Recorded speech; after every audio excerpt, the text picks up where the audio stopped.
Thank you, Dylan. Hey guys, this is Mrs. Lehman.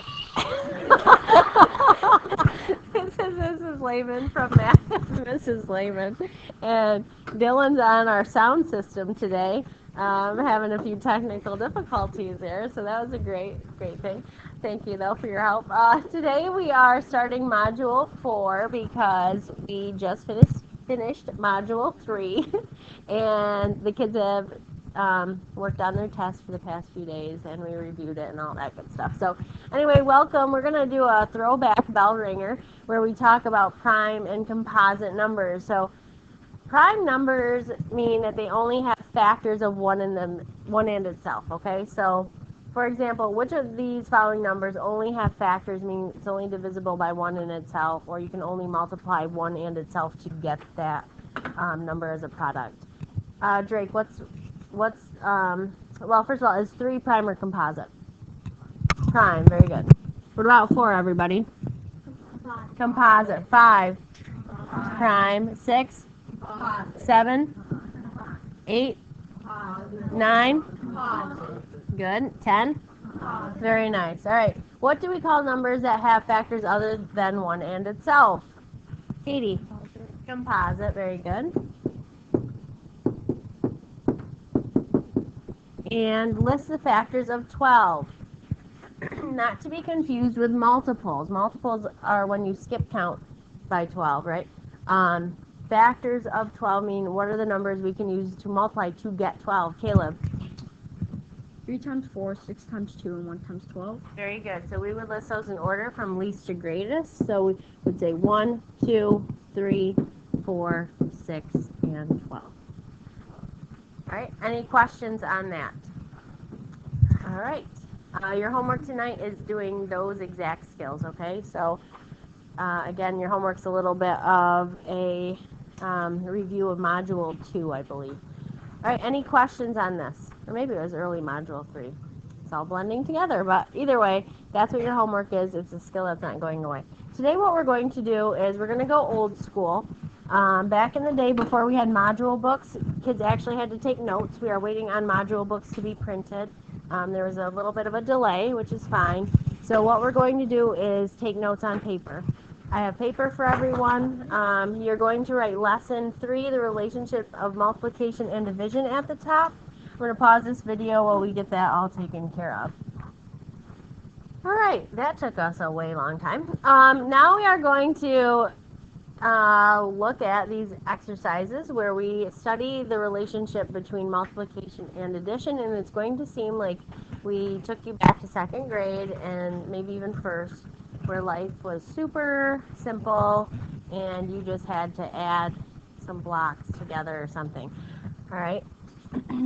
Anyway, so we're going to call this example 1. So everybody in their notebook right now is drawing 3 groups with 3 units each, okay?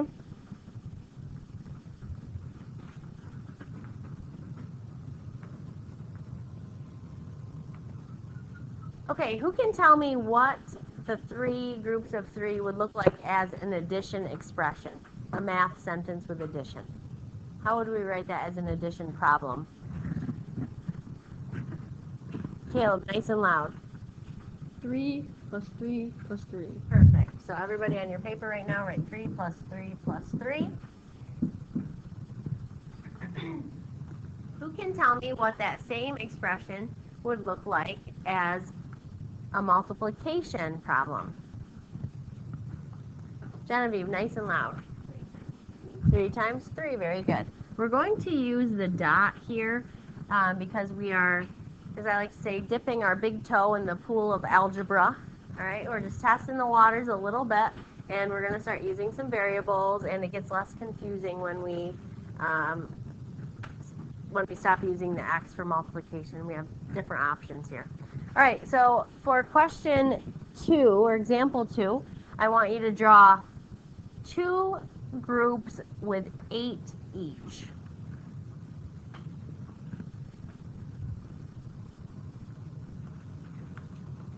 Who can tell me what this would be as an addition problem? Trisha. 8 plus 8. Very good. 8 plus 8. Again, I know this seems kind of babyish right now. Now, as a multiplication expression, I want you to think of this because we're transitioning to algebra.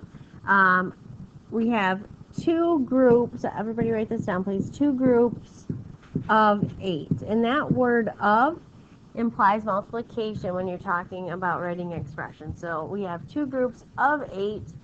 I want you to know that if we didn't know that there were 8 units in each of these groups, it would be an unknown, right? So because of that, I would prefer that you write this a certain way. Instead of writing 8 groups of 2, I want you to write 2 groups of 8, so 2 times 8. You'll see why more at the end of this lesson, okay? There is a little property of multiplication called the commutative property, and that states that it doesn't matter if we have 2 groups of 8 or 8 groups of 2, we would still end up with the same answer of 16. However, we do know that is true. Pretty soon, this will be dealing with variables, so I'm switching how we write that to 2 groups of 8. All right? So in this example, we have 3 groups of 5 each, so go ahead and draw that very quickly.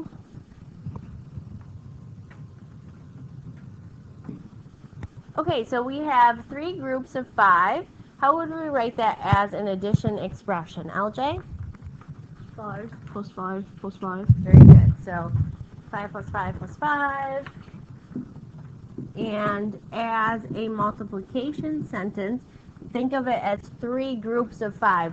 So I want a certain number put first in these cases. What do you think, Katie? 3 times 5. Very good. 3 times 5.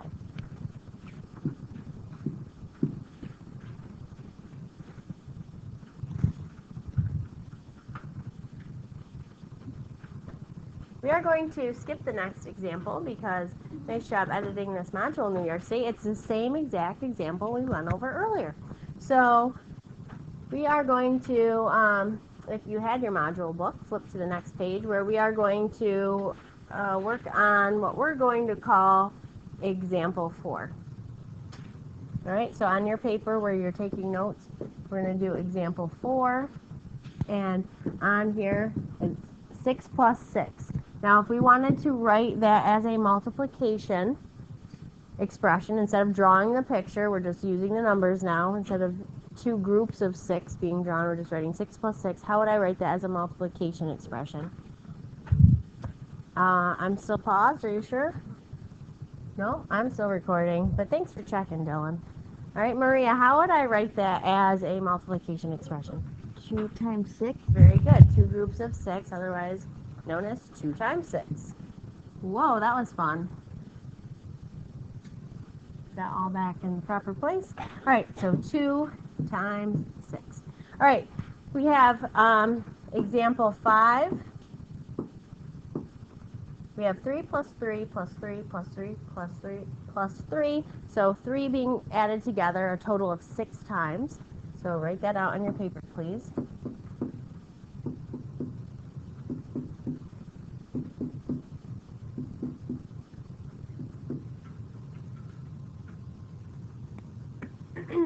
Excuse me for clearing my throat. All right, we have how many groups of 3 there? Think about that and then tell me what the multiplication expression would be for this.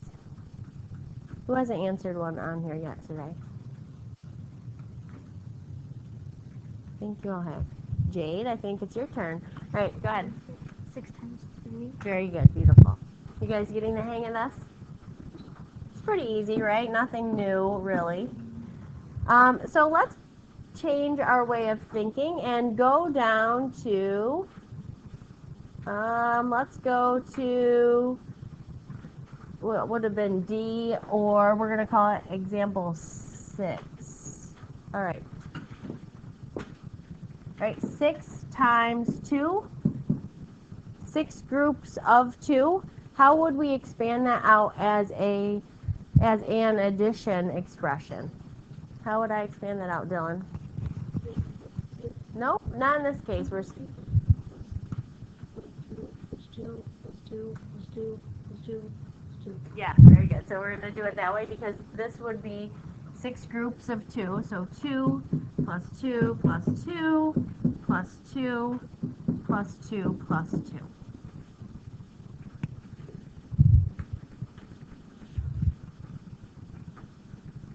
All right, let's do example 7. 4, they love the number 6 in these examples. 4 groups of 6 or 4 times 6. 4 groups of 6 or 4 times 6. Drake, what do you think? 6 plus 6 plus 6 plus 6. Very good. 6 plus 6 plus 6 plus 6. How are we feeling about this so far? Thumbs up, yeah, this is easy. Thumbs down, help me. All right, nobody's crying out for help, so that's good. Let's move down here to what we're going to call 8. And instead of numbers now, we're going to use what we call variables. So in algebra, we're talking about an unknown value, in this case, h. Okay, so we have a math sentence here. It doesn't have an equal sign, so we call it an expression. This is an addition expression. Let's write that same expression, which has h plus h plus h plus h plus h, so a total of 5 h's.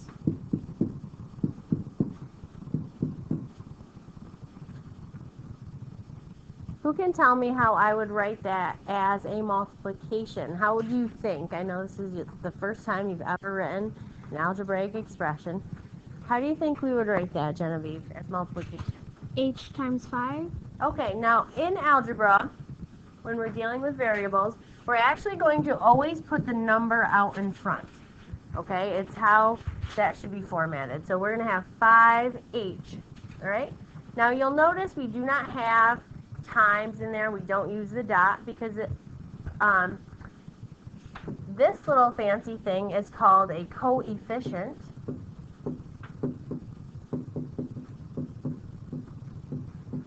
And that is just a way of showing that we are multiplying the number with that letter.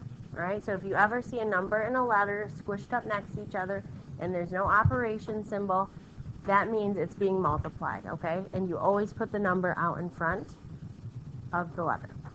You would never, well, you should never see H5. That would be bad form, poor form. Any questions on that? Let's do another example here. Let's do 9, which is 6y. All right, so expand that out to addition, please. All right, so, whoops. We are going to expand this out by writing it how? Do you know, Madison? She's shaking her head no, but she has it beautifully written on her paper. Go ahead. Y plus y plus y plus y plus y plus y. Perfect, Madison. All right, so y plus y plus y plus y plus y plus y would give you 6 groups of y, all being added together, otherwise known as 6y. So quick review. What do we call this number out in front? Everybody? Coefficient, all right? And maybe you can remember that by saying, you know, it's more efficient to write 6y instead of y plus y plus y plus y plus y plus y. Okay? So multiplication is repeated what? Addition, right? That was the moral of today's lesson. Tonight for your homework, you have factors, primes, and composites, questions 1 through 23, until we get our module book back. I'd like to thank you for watching Math with Mrs. Lehman. Please do not forget to Yeah, like and subscribe. like and subscribe. Please hold on, I need to pause the video. Okay, so the kids want me to make a deal that if we can get 50 likes on this video, that we will not have any homework tomorrow. Yeah, nice try. He just said the rest of you. Not a chance. Okay. We'll see. I doubt we'll get that. I really do. But 50 likes equals a homework pass. All right. Have a great day.